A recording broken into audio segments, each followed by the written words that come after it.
Hey you, and welcome to this video where I will help you out how to deposit money to FBK Markets. So first of all, what we're gonna do is we need to create an account. So we go to trading accounts, and then right here you can click here on live or demo. Let's say live.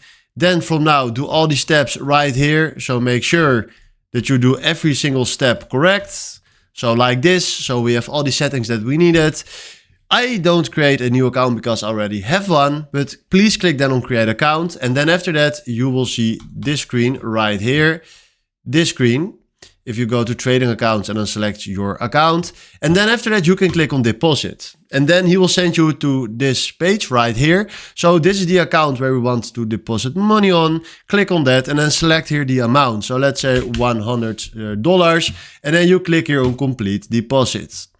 So I need to tell you something. I am from the Netherlands and this is not a supported country. So I can't deposit money from the Netherlands to this website.